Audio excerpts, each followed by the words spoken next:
कर्पूरगौरं करुणावतारं संसारसारं भुजगेन्द्रहारं सदा वसन्तं हृदयारविन्दे अभवं भवानी सहितं नमामि। नमस्कार, दिव्य ज्योतिष परामर्श केंद्र में आप सभी लोगों का हृदय से स्वागत है।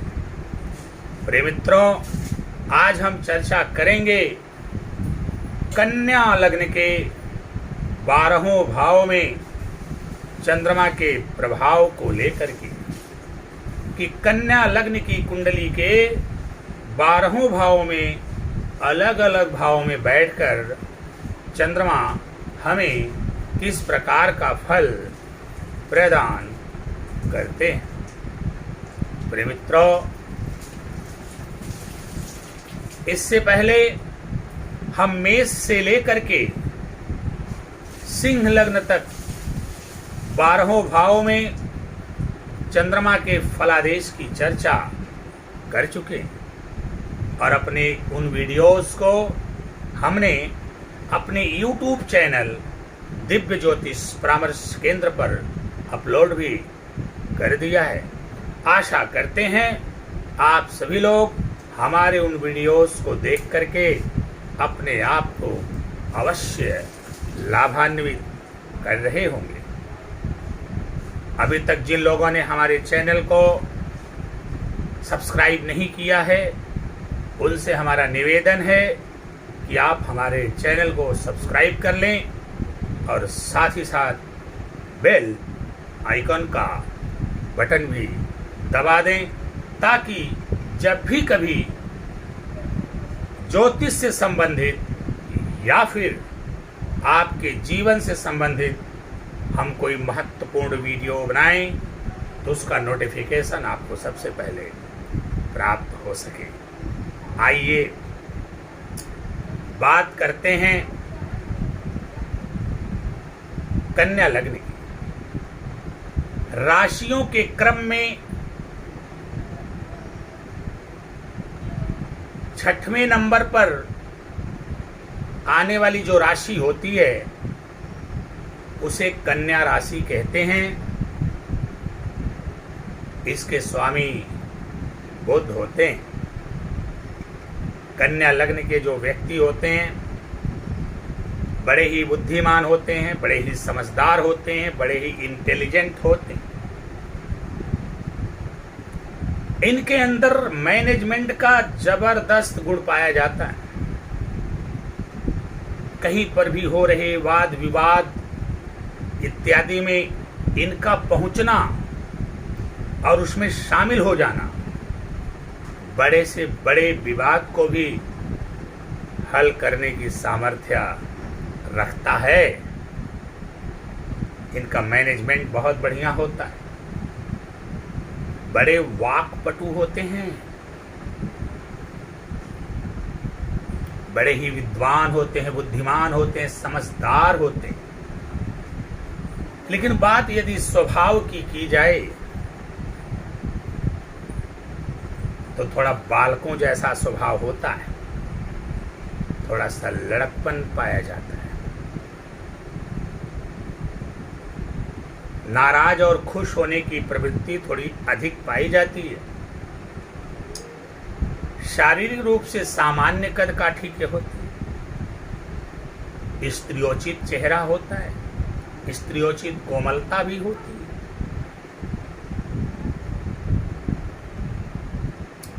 और इनकी एक विशेषता और होती है, कन्या लग्न के लोग अपनी वास्तविक उम्र से कम उम्र के दिखाई देते हैं।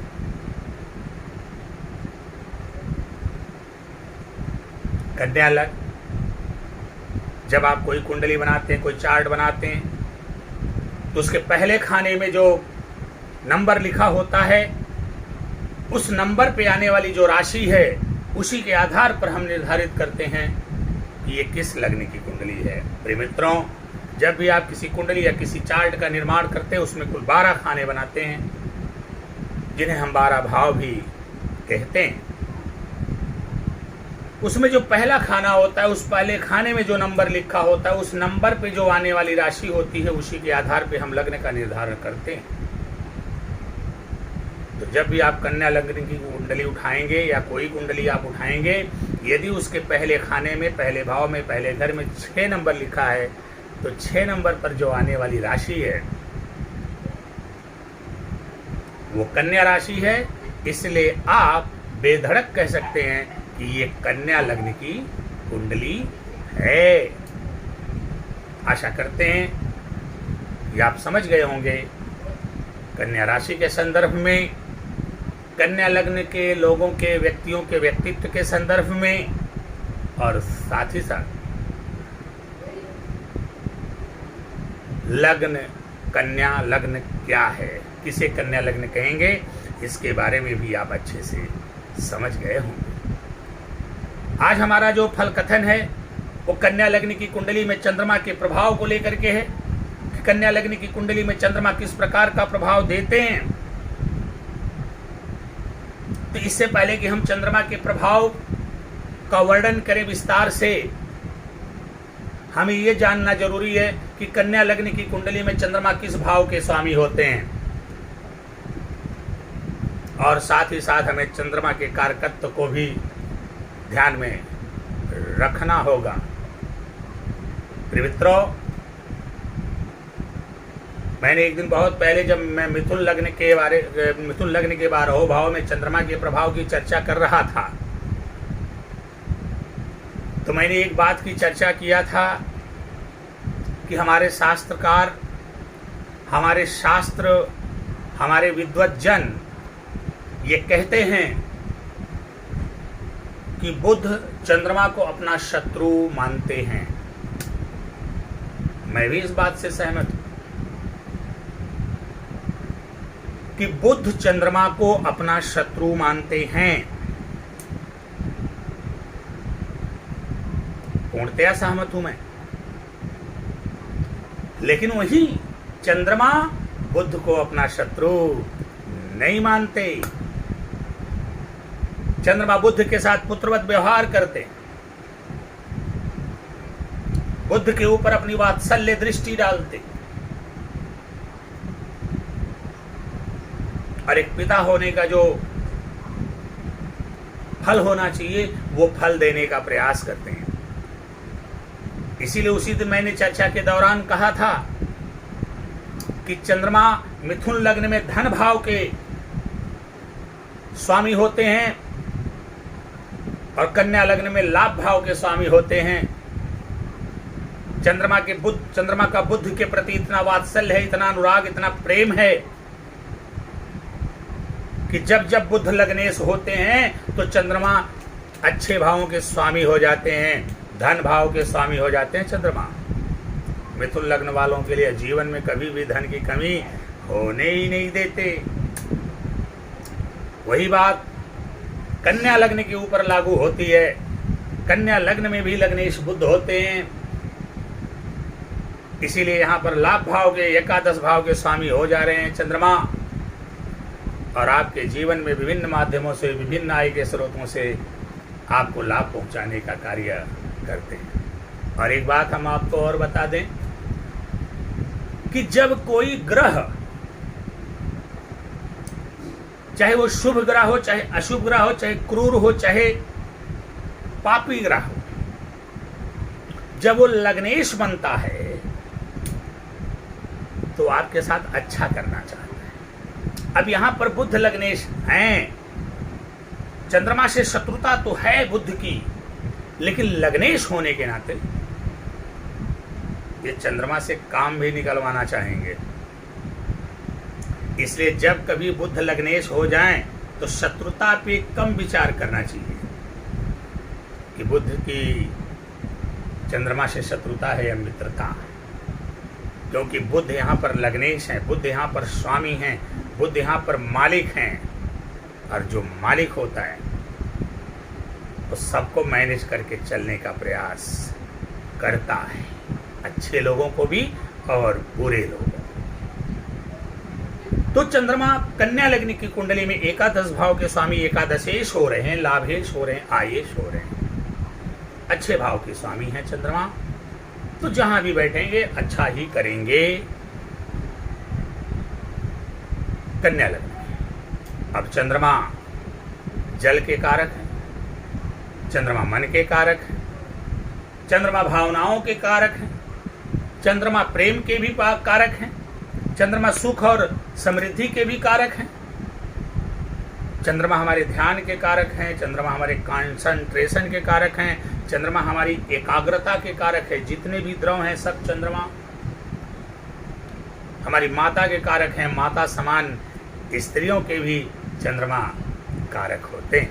आइए अब चर्चा के क्रम को आगे बढ़ाते हैं। प्रिय मित्रों, कन्या लग्न की कुंडली में जब लग्न में ही आकर के चंद्रमा बैठेंगे, निसंदेह कन्या लग्न के व्यक्ति जो होते हैं बड़े बुद्धिमान, बड़े समझदार, बड़े इंटेलिजेंट होते हैं, बाल स्वभाव होता है। और उसमें से आकर के चंद्रमा जो इमोशन के स्वामी हैं आकर के लग्न में बैठ गए तो ऐसा व्यक्ति बड़ा ही भावुक होता है, बड़ा ही मधुरभाषी हो जाता है, उसके व्यक्तित्व में चार चांद लग जाता, आकर्षण आ जाता है, बड़ी नम्रता, बड़ी शीतलता उसके अंदर होती, बड़ी ही सुरुचिपूर्ण बातें करता है। इमोशन इसका इसके लिए अच्छा भी होता है और यही इमोशन इसके साथ बुरा भी करता है। बड़े ही इमोशनल होते हैं ऐसे। अब यहां पर बैठे हुए चंद्रमा की सप्तम दृष्टि दाम्पत्य भाव पर पड़ेगी, सप्तम भाव पर पड़ेगी, देवगुरु बृहस्पति की राशि पर। एक मजेदार बात और बता दें कि जब लग्न में ही चंद्रमा आगे बैठेंगे बड़ी अच्छी स्थिति हो जाएगी, क्योंकि लग्न में कन्या राशि है तो कन्या लग्न के तो आप हो ही गए, और चंद्रमा जिस राशि में बैठते वही आपकी राशि हो जाती है, तो आपकी कन्या लग्न हो गई और कन्या राशि भी हो गई, दोनों एक हो गए। यह बड़ा ही अद्भुत सौभाग्य होता है और बड़ा ही अद्भुत संयोग भी कह सकते हो आप इसको। ऐसा व्यक्ति जीवन में बहुत आगे जाता है, निसंदेह, इसमें कोई दो राय नहीं। ऐसे व्यक्ति को सदैव अपने लग्नेश को शुभ एवं बलि करने का उपाय करना चाहिए, चाहे रत्नों को धारण करके, चाहे मंत्रों द्वारा, चाहे उपायों द्वारा। उसकी चर्चा पर चर्चा कभी विशेष रूप से की जाएगी कि क्या किया जाए, क्या उपाय किया जाए। वैसे हमने पूर्व में कुछ वीडियोस बनाए हुए हैं, आप जाकर के देख भी सकते हैं। अब यहाँ पर बैठे हुए चंद्रमा की जो सप्तम दृष्टि है वो जाकर के आपके सप्तम भाव दाम्पत्य भाव पर पड़ रही है, गुरु की राशि मीन राशि पर पड़ रही, मित्र दृष्टि पड़ रही। ऐसी स्थिति में जो आपकी पत्नी होंगी बड़ी ही सुंदर, बड़ी आकर्षक, बड़ी इमोशनल होंगी और पत्नी के माध्यम से आपको जीवन में धन भी प्राप्त होता रहेगा। आपका बिजनेस, व्यापार बहुत तेजी से आगे बढ़ेगा, समंदर की तरह विस्तार लेगा वो। बिजनेस पार्टनर के साथ आपके बड़े अच्छे संबंध रहेंगे और अपने लाइफ पार्टनर के साथ आप इमोशनली बहुत ज़्यादा अटैच रहेंगे। बिना लाइफ पार्टनर के आप एक क्षण भी नहीं बिता पाएंगे। आइए बात करते हैं कि चंद्रमा जब धन भाव में जाएंगे तो किस प्रकार का। काल पुरुष की कुंडली से देखा जाए तो धन भाव में जाने के बाद, द्वितीय भाव में जाने के बाद चंद्रमा उच्च के होते हैं और चंद्रमा यहाँ पर बहुत ही बढ़िया रिजल्ट करते हैं। कन्या लग्न की कुंडली में जब चंद्रमा द्वितीय भाव में जाएंगे, शुक्र की राशि तुला राशि में होंगे, ऐसे में आपकी राशि तो तुला राशि हो जाएगी। अब चंद्रमा जो है कुटुंब में जाके बैठ गए, धन भाव में वाणी पर बैठ गए, तो बुद्धिमान तो आप वैसे ही हैं कन्या लग्न के कारण। अब आपकी वाणी जो है बड़ी आकर्षक होगी, बहुत ही अच्छा बोलने वाले होंगे और आपकी वाणी के प्रवाह की धारा में लोग बहते चले जाएंगे। आपका परिवार बहुत लंबा होगा, धन धान्य से आप परिपूर्ण होंगे, इसमें कोई दो राय नहीं। आपका परिवार लंबा होगा। आप अपने परिवार में अपना सब कुछ झोंक देंगे। परिवार के सदस्यों के प्रति आपकी कर्तव्य निष्ठा सर्वाधिक होगी। और यहां पर बैठे हुए चंद्रमा की जो सप्तम दृष्टि है वो अष्टम भाव पर पड़ेगी और वहां पर मित्र दृष्टि पड़ेगी। अष्टम भाव पर दृष्टि डाल करके चंद्रमा आपकी आयु में वृद्धि करेंगे, निसंदेह, इसमें कोई दो राय नहीं। आकस्मिक धन लाभ भी करवाएंगे। ससुराल पक्ष के साथ आपके मधुर संबंध होंगे, वहां से भी आपको धनागमन होता हुआ दिखाई दे रहा है। आपके अंदर गुप्त ज्ञान भी हो सकता है, रहस्यात्मक ज्ञान भी हो सकता है। आप ऐसी कुछ और बातें भी जान सकते हैं जो रहस्यमयी हैं, दैवी हैं, स्पिरिचुअल हैं। आइए बात करते हैं कि तीसरे भाव में चंद्रमा जाएंगे तो किस प्रकार का फल प्रदान करेंगे। प्रिय मित्रों, कन्या लग्न की कुंडली के जब तीसरे भाव में चंद्रमा जाएंगे तो वहां पर मंगल की वृश्चिक राशि होगी। और आप जानते हैं कि वृश्चिक राशि में जाने के बाद चंद्रमा नीच के हो जाते हैं। इनके नीच के होने से पहले आपको ये जो शुरू में मैंने बात बताया था कि कन्या लग्न और मिथुन लग्न वालों के लिए चंद्रमा बड़े मेहरबान होते हैं, इस बात को ध्यान में रख करके फल कथन करिएगा, सब सही फल मिलेगा। चंद्रमा यहां नीच के हो जाएंगे, चंद्रमा का पूरा फल नहीं मिलेगा आपको। अब यहां पर चंद्रमा के नीचत्व को भंग करना पड़ेगा। अगर गुरु ग्रह की दृष्टि पड़ रही है तो वैसे भी इनका नीचत्व भंग हो जाएगा। और नीच भंग के और भी बहुत सारे रीजन बताए जाते हैं। आप उसको किसी अच्छे ज्योतिषी से परामर्श करा लीजिएगा, पता चल जाएगा कि नीच भंग हो रहा है कि नहीं हो रहा है। फिर भी जब चंद्रमा थर्ड हाउस में आकर के तीसरे घर में आकर के नीच के हो रहे हैं तो आप भगवान भोलेनाथ की शरण में रहें, भगवान भोलेनाथ की आराधना करें, माता और माता समान स्त्रियों का सम्मान करें, जल की बर्बादी कम करें। वर्ष में एक बार अपने आप को संकल्पित करके अपने नाम से रुद्राभिषेक अवश्य करवाएं और प्रत्येक सोमवार शिवलिंग का पंचामृत से अभिषेक करें। यदि आप ऐसा करेंगे तो चंद्रमा आपके पराक्रम में वृद्धि करेंगे। चंद्रमा भाई बहनों का सुख भी देंगे। यदि आप कन्या लग्न के हैं और थर्ड हाउस में बैठे हुए चंद्रमा का उपाय आपने नहीं किया, भगवान शिव जी की शरण से आपने अपने आप को वंचित किया, या चंद्रमा के साथ आपने लापरवाही किया, ये तय मान करके चलिए पराक्रम में कमी करा देंगे, आपको डिप्रेशन में डाल देंगे, भाई बहनों का सुख नहीं मिलेगा, मित्रों का सहयोग नहीं मिलेगा। इसलिए जब भी थर्ड हाउस में चंद्रमा आए आप भगवान भोलेनाथ की शरण में बने रहें। जैसा कि मैंने बताया उसी प्रकार से उनका उपाय करें और चंद्रमा का संपूर्ण फल प्राप्त करें। यहाँ पर बैठे हुए चंद्रमा की जो सप्तम दृष्टि है वो आपके भाग्य भाव पर पड़ेगी, जहां से धर्म कर्म सत्कर्म और पिता का विचार किया जाता है। नवम भाव भाग्य भाव, वहां पर शुक्र की राशि वृषभ राशि है, जो चंद्रमा की उच्च राशि होती है। उच्च राशि पर इनकी दृष्टि पड़ेगी और जब भाग्य भाव पर इनकी उच्च दृष्टि पड़ेगी आपको जबरदस्त भाग्यशाली बनाएंगे, आपको धर्म कर्म और सत्कर्म से जोड़ेंगे, आपके द्वारा दान पुण्य इत्यादि करवाएंगे, पिता का संपूर्ण सुख और प्यार आपको दिलाएंगे चंद्रमा। नवम भाव भाग्य भाव पर दृष्टि डालकर आपको धर्मात्मा बनाएंगे, महात्मा बनाएंगे, संत बनाएंगे, पुण्यात्मा बनाएंगे, दान वीर बनाएंगे आपको। आप समाज में बहुत ही प्रतिष्ठित समझे जाएंगे। आपको बड़े ही मान सम्मान की दृष्टि से देखा जाएगा। पिता का भी संपूर्ण सुख, संपूर्ण सहयोग और प्यार आपको प्राप्त होगा। आइए बात करते हैं, चंद्रमा जब चौथे भाव में आएंगे तो किस प्रकार का फल प्रदान करेंगे। प्रिय मित्रों, कन्या लग्न की कुंडली के चौथे भाव में जब चंद्रमा आएंगे वहां पर धनु राशि होगी। धनु राशि देवगुरु बृहस्पति की राशि है। और काल पुरुष की कुंडली से देखा जाए तो जो चौथा घर है वो चंद्रमा का अपना ही घर है। और चौथे घर में चंद्रमा दिग्बली हो जाते हैं। अब देवगुरु बृहस्पति की राशि में चंद्रमा है, मित्र की राशि में चंद्रमा है, और अपने घर में चंद्रमा है।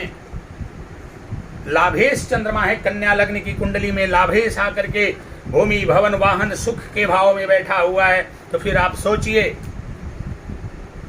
आप खुद ही अंदाजा लगा सकते हैं कि भूमि भवन वाहन माता इत्यादि का संपूर्ण सुख आपको मिलेगा। तमाम लग्जरियस व्यवस्था होगी आपके जीवन में।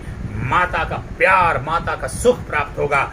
जनता के बीच भी आप बहुत ही लोकप्रिय और सम्मानित होंगे। आप राजनीति के क्षेत्र में भी सफलता हासिल करेंगे, इसमें कोई दो राय नहीं। घर की स्थिति दूधो नहाओ पूतो फलो जैसी हो जाएगी। कह सकते हैं कि भगवान छप्पर फाड़ कर दे रहा है। कब? जब चंद्रमा आकर के बैठेंगे चौथे भाव में कन्या लग्न की कुंडली में, तब। अब यहां पर बैठे हुए चंद्रमा की जो सप्तम दृष्टि है वो आपके दसम भाव कर्म भाव पर पड़ेगी, और वहां पर मिथुन राशि है बुध की। मैंने आपसे कहा, बुध भले ही चंद्रमा को शत्रु माने, परंतु चंद्रमा बुध को कभी अपना शत्रु नहीं मानते, पुत्र मानते। इसलिए दसम भाव पर इनकी वात्सल्य दृष्टि पड़ेगी, और कर्म के क्षेत्र में आपको अग्रणी बना। नौकरी करते हैं तो जबरदस्त सफलता, नौकरी के क्षेत्र में अच्छे पद पर ले जा सकते हैं, प्रमोशन दिलवाएंगे। व्यापार करते हैं तो व्यापार अबाध निर्बाध रूप से आगे बढ़ेगा। पिता का संपूर्ण सुख और प्यार भी मिलेगा। कब? जब चंद्रमा कन्या लग्न की कुंडली में होंगे चौथे भाव में, तब। आइए बात करते हैं पंचम भाव में चंद्रमा आएंगे तो किस प्रकार का फल प्रदान करेंगे। प्रिय मित्रों, कन्या लग्न की कुंडली के पंचम भाव में जब चंद्रमा आएंगे तो मकर राशि में हो जाएंगे। और ये जो मकर राशि है शनि की राशि है। हालांकि चंद्रमा किसी से अपनी शत्रुता नहीं रखते। कुंडली के दो ग्रह, चाहे चंद्रमा हो चाहे देवगुरु बृहस्पति हो, या तो मित्रता रखते हैं या फिर सम हो जाते हैं। कोई विशेष शत्रुता ये किसी से नहीं रखते। लेकिन हाँ, शनि के साथ आने के बाद चंद्रमा विष योग का निर्माण करते हैं। थोड़ी सी मानसिक चिंता होती, थोड़ी सी डिप्रेशन की स्थिति होती, थोड़ी सी अंतर्भ्रांतियां होती, थोड़ी सी मन में खिन्नता होती। तो जब पंचम भाव में आएंगे और वहां पर मकर राशि शनि की राशि है, थोड़ी सी मन में खिन्नता आ सकती है, मन में दुख आ सकता है, मन में पीड़ा हो सकती है। परंतु लाभेश आकर के पंचम भाव में बैठने जा रहा है तो उसका भी तो आपको फल प्राप्त होगा। करेंगे क्या? संतान का सुख दिलवाएं, ज्ञानवान बनाएंगे, संततिवान बनाएंगे, आपको प्रेमी बनाएंगे। आप लोगों से बहुत प्रेम करने वाले होंगे। लेकिन एक चीज ध्यान रखिएगा, यदि आप प्रेम के मामलों में सतर्क नहीं रहे तो किसी विपरीत लिंगी के प्रेम के मामले में आपको अपमान भी सहना पड़ सकता है। यहाँ पर बैठे हुए चंद्रमा की जो सप्तम दृष्टि है वो आपके लाभ भाव पर पड़ेगी। अपनी ही राशि पर दृष्टि डालेंगे, अपने ही भाव पर जबरदस्त लाभ करवाएंगे। आपके पास आय के तमाम संसाधन होंगे। बड़े भाई के साथ आपका जो संबंध होगा बहुत मधुर होगा। दादा के साथ आपका संबंध होगा, दादा से लाभ दिलवाएंगे, बड़े भाई से लाभ दिलवाएंगे चंद्रमा। आइए बात करते हैं छठे भाव में। प्रिय मित्रों, जब कन्या लग्न की कुंडली के छठे भाव में चंद्रमा आएंगे तो छठवां भाव में शनि की कुंभ राशि होगी। यहां पर भी थोड़े से चंद्रमा अपने आप को असहज तो महसूस करेंगे। और चंद्रमा के बारे में मैं कहता हूं कि छठे पर हमें चंद्रमा चले जाते हैं तो कहीं न कहीं एक बहुत ही खराब स्थिति हो जाती है। स्वास्थ्य को लेकर के शारीरिक समस्या ज्यादा बढ़ जाती है। अब जो छठवां भाव है रोग का है, रिपु का है, ऋण का है। यहां पर चंद्रमा बैठेंगे तो आपके जीवन में रोग, रिपु, ऋण बढ़ेंगे। श्वसन संबंधी समस्या होगी, इस्नोफीलिया आदि की समस्या, थायराइड की समस्या, माता जी बीमार हो सकती है, परेशान हो सकती हैं आपकी। कर्जा पानी की तरह बढ़ेगा, ध्यान रखिएगा। लाभेश आ रहे हैं तो एक प्रकार का दुर्योग है। कभी कभी हम इसको दरिद्र योग भी कह देते हैं। तो ध्यान यहां पर देना होगा, चंद्रमा का विशेष उपाय करना होगा आपको। भगवान भोलेनाथ की शरण में रहिए, निरंतर माँ और माँ समान स्त्रियों का सम्मान करिए, पानी की बर्बादी मत करिए। प्रत्येक सोमवार शिवलिंग का पंचामृत से अभिषेक करवाइए। सावन के महीने में या साल भर में कभी भी रुद्राभिषेक अवश्य करवाइए। आप जितना भगवान भोलेनाथ की शरण में रहेंगे इन सभी कष्टों से उतनी ही मुक्ति आपको मिलेगी। यहाँ पर बैठे हुए चंद्रमा की जो सप्तम दृष्टि है वो 12वें भाव व्यय भाव पर पड़ेगी, जहाँ पर सूर्य की सिंह राशि है, मित्र दृष्टि पड़ेगी। ऐसी स्थिति में आपको आपका जो व्यय होगा वो अच्छे कामों में होगा। आपका जो व्यय होगा वो दिखावे में भी होगा, प्रदर्शन में भी होगा, मान सम्मान का प्रदर्शन करने में भी आप खर्च कर सकते हैं। कोर्ट कचहरी, जेल, जुर्माना इत्यादि के मामलों से यहाँ पर बैठे हुए चंद्रमा 12वें भाव पर दृष्टि डाल करके आपको बचाने का प्रयास करेंगे। आपको कुछ बड़े लोगों द्वारा धन लाभ भी करवाएंगे, इसमें कोई दो राय नहीं है। आइए बात करते हैं सप्तम भाव। कन्या लग्न के सप्तम भाव में जब चंद्रमा आएंगे तो देवगुरु बृहस्पति की राशि मीन राशि में हो जाएंगे, मित्र राशि में हो जाएंगे। ऐसे में आपकी पत्नी बड़ी ही सुंदर, बड़ी ही इमोशनल, बड़ी ही भावुक होंगी। आपका भी मन आपकी पत्नी में लगा होगा, आप इमोशनली अटैच्ड रहेंगे अपनी पत्नी से, अपने लाइफ पार्टनर से। लेकिन बार बार मैं एक बात कहता हूं कि यही इमोशन कभी कभी नुकसान का भी कारण बन सकता है। आप बहुत सारी उम्मीद, बहुत सारी भावनाएं अपनी पत्नी से, अपने पार्टनर से जोड़कर देखें, जिसको लेकर के कुछ विवाद भी बन सकता है। और सप्तम में आया हुआ चंद्रमा थोड़ा सा चरित्र में दोष भी लगाता है, इस बात का भी ध्यान आपको रखना होगा। तो चंद्रमा यहाँ खराब ना हो पाए, चंद्रमा यहाँ बिगड़ने न पाए, चंद्रमा यहाँ अशुभ प्रभाव ना दे, चंद्रमा की शुभता बनी रहे। आपको निरंतर भगवान भोलेनाथ की शरण में रहना चाहिए। जैसा मैं उपाय बार बार बता रहा हूँ वही सारा उपाय आपको करते रहना चाहिए। यहाँ पर बैठे हुए चंद्रमा की जो सप्तम दृष्टि है वो लग्न पर पड़ेगी, कन्या राशि पर पड़ेगी, बुद्ध की राशि पर वात्सल्य दृष्टि पड़ेगी। आपके व्यक्तित्व में 4 चांद लगा देंगे चंद्रमा। बड़े ही आकर्षक व्यक्तित्व का मालिक बनाएंगे, शशि शेखर जैसा बना देंगे चंद्रमा।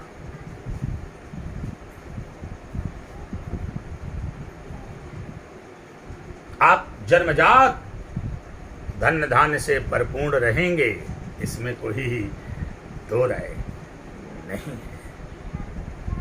बरबसी लोग आपसे आकृष्ट हो जाएंगे, आपके प्रभाव में आ जाएंगे और आपके द्वारा बहुत सारे लोगों का लाभ भी होगा।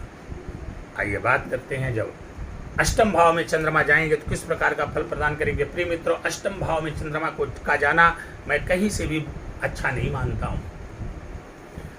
अष्टम भाव में चंद्रमा जाते हैं तो डिप्रेशन देते हैं, अनिद्रा देते हैं, अनावश्यक चिंता देते हैं, थोड़ी आयु में भी कमी करते हैं। हाँ, यहाँ पर थोड़ी सी एक धनात्मक स्थिति है, सकारात्मक स्थिति है कि अपने मित्र की राशि में होंगे, इसलिए आपकी आयु में नुकसान नहीं करेंगे। आकस्मिक घटनाओं, दुर्घटनाओं से भी बचाने का प्रयास करेंगे, लेकिन आपको ध्यान में रखना है। आपको अंतर्ज्ञान भी हो सकता है, आप ज्योतिषी भी हो सकते हैं, लेकिन आपको ध्यान में रखना है कि अष्टम भाव में यदि चंद्रमा है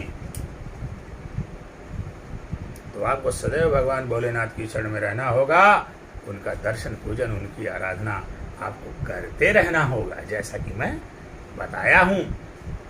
और यहाँ पर बैठे हुए चंद्रमा की जो सप्तम दृष्टि है वो धन भाव पर पड़ेगी। धन भाव पर दृष्टि पड़ने के कारण आपको महाधनी बनाएंगे, आपको धनवान बनाएंगे, धन संपदा में वृद्धि करवाएंगे, परिवार आपका काफी लंबा चौड़ा और बड़ा होगा, आपकी वाणी बहुत सुंदर होगी। बस आपको ध्यान रखना है कि अष्टम का चंद्रमा है, इसलिए भगवान भोलेनाथ की शरण में बने रहे। आइए बात करते हैं, जब नवम भाव में चंद्रमा जाएंगे तो किस प्रकार का फल प्रदान करेंगे। प्रिय मित्रों, जब नवम भाव में चंद्रमा जाएंगे तो चंद्रमा उच्च के हो जाएंगे, क्योंकि नवम भाव में शुक्र की राशि वृषभ राशि, वृषभ राशि में चंद्रमा उच्च के हो जाते हैं। नवां भाव भाग्य का होता है, नवां भाव धर्म का होता है, नवां भाव सत्कर्म का होता है, नवां भाव उच्च शिक्षा का होता है, नवे भाव से पिता का भी विचार किया जाता है। तो जब नवे भाव में चंद्रमा आएंगे, उच्च के हो जाएंगे, आप परम भाग्यशाली होंगे। आप अपने भाग्य के बलबूते पर अपार धन संपदा अर्जित करेंगे। धर्म सत्कर्म में आपका हमेशा मन लगा रहेगा। आप दान करने से भी हिचकिचाएंगे नहीं। और यहां पर बैठे हुए चंद्रमा की जो सप्तम दृष्टि है वो तृतीय भाव पराक्रम भाव पर नीच की पड़ेगी। थोड़ी सी असंगतियां विसंगतियां तो उत्पन्न होंगी, पराक्रम में उतार चढ़ाव भी देखने को मिल सकता है। छोटे भाई बहनों का सहयोग भी कम मिलेगा, मित्रों बांधवों का सहयोग कम मिलेगा, लेकिन आपका भाग्य इतना प्रबल है यहाँ पर, ये जो अशुभता है आपके भाग्य के आगे गौण हो जाएगी, तुच्छ हो जाएगी। बहुत अच्छी स्थिति। चंद्रमा अगर नवम भाव भाग्य भाव में विराजमान है, गुणवान, शिक्षित, सत्कर्मी, धार्मिक, पुण्यात्मा, दानवीर, पिता से स्नेह करने वाला आपको बनाएंगे जब आकर के चंद्रमा भाग्य भाव नवम भाव में बैठेंगे। आइए बात करते हैं दशम भाव। प्रिय मित्रों, जो दशम भाव में चंद्रमा जाएंगे तो दसवां भाव कर्म का है, बिजनेस व्यापार का है, पिता का भी। अब चंद्रमा यहां जाएंगे तो यहां बुध की राशि मिथुन राशि में होंगे।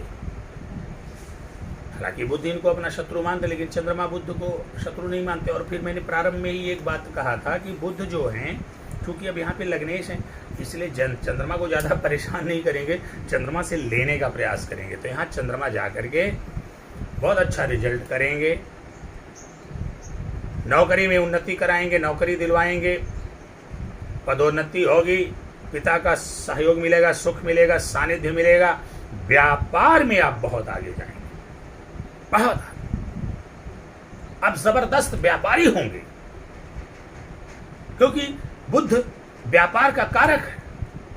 कन्या लग्न होने के कारण लग्नेश बुध, और चंद्रमा जाकर के जब मिथुन राशि में होंगे तो राशिश भी बुध, लग्नेश भी बुध, राशिश भी बुध। भला आपसे व्यापार के मामले में कौन आगे जा सकता है। और लाभेश आकर के व्यापार में बैठा है तो सोचिए कितना जबरदस्त लाभ होगा। तो बहुत अच्छी स्थिति है।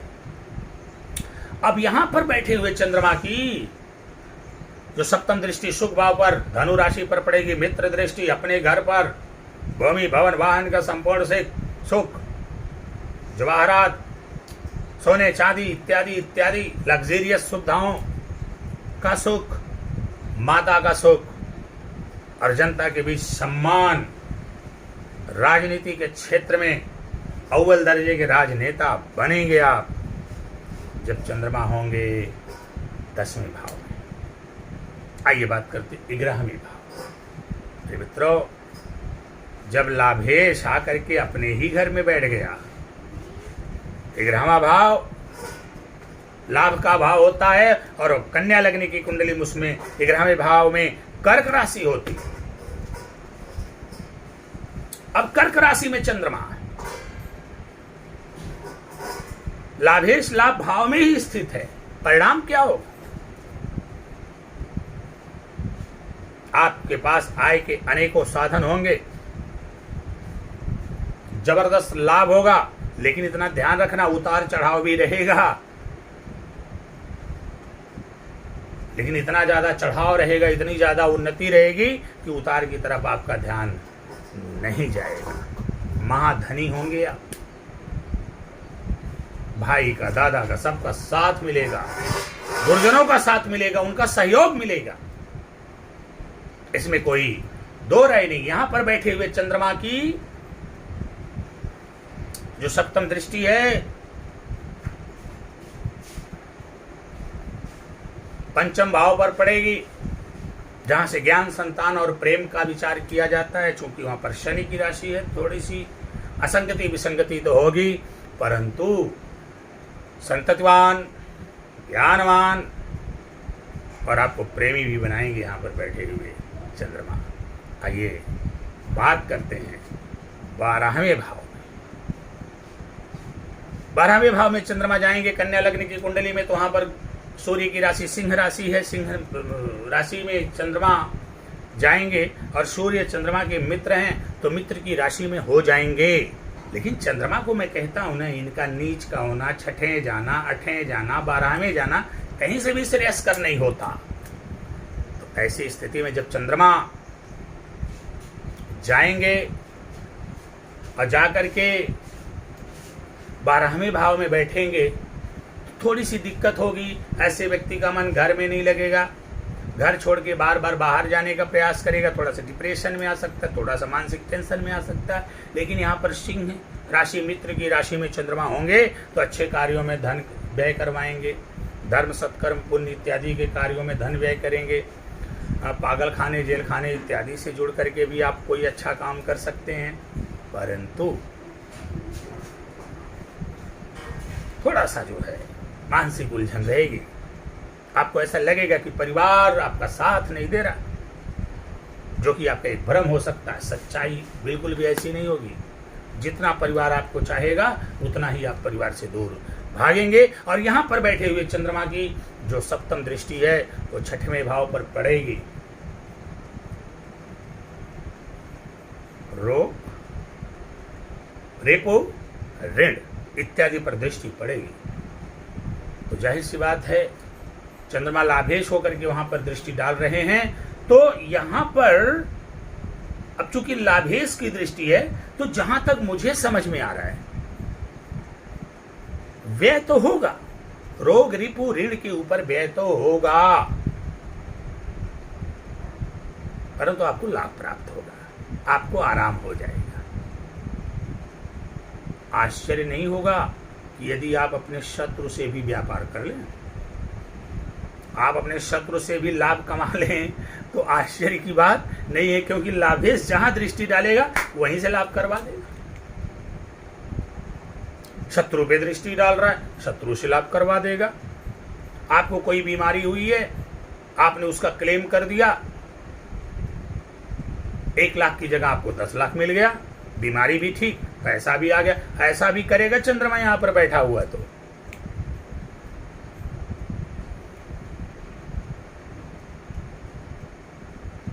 कर्ज दे करके भी आप एक फाइनेंस का काम कर सकते हैं, कर्ज से भी लाभ कमा लेंगे। लेकिन प्रिय मित्रों, अगर चंद्रमा बारहवें भाव में है तो भगवान भोलेनाथ की शरण में बने रहिए, उनकी निरंतर अर्चना, पूजा, दर्शन इत्यादि करते रहिए। शिवलिंग का पंचामृत से अभिषेक करिए। प्रत्येक वर्ष यदि सावन में करवाते हैं तो अति उत्तम, अन्यथा किसी भी अच्छे मुहूर्त में आपके यहाँ आपको संकल्पित करके आपके नाम से रुद्राभिषेक अवश्य होना चाहिए। तो प्रिय मित्रों, यदि बहुत जरूरी नहीं है तो आप इनके रत्न मोती को ना धारण करें, परंतु यदि बलाबल में चंद्रमा कमजोर हैं तो आप आंख मूंद करके मोती धारण कर लीजिएगा। बस विचार करिएगा कि छठे, अठे, 12वें में ना हो, ज्यादा बेहतर। उसका भी विकल्प है जिसकी चर्चा हम अगले वीडियो में करेंगे। तो प्रिय मित्रों, ये रहा कन्या लग्न के विभिन्न 12 भावों में चंद्रमा का अलग अलग भावों में प्रभाव। आशा करते हैं हमारे वीडियो आपको बहुत ही रुचिकर, बहुत ही अच्छा और ज्ञानवर्धक लगा होगा। आप हमारे वीडियो को लाइक करें, कमेंट करें, शेयर करें, ताकि आपके साथ साथ दूसरे लोग भी लाभान्वित हो सकें। इसके अलावा आप चैनल को सब्सक्राइब करें, बेल आइकन का बटन दबाएं। अगली चर्चा हमारी होगी तुला लग्न के 12 भावों में चंद्रमा के प्रभाव को लेकर के। तब तक भगवान भोलेनाथ की कृपा आप पर सदैव बनी रहे। मैं संजीव कुमार मिश्रा आपसे विदा लेता हूं, फिर मिलेंगे। नमस्कार।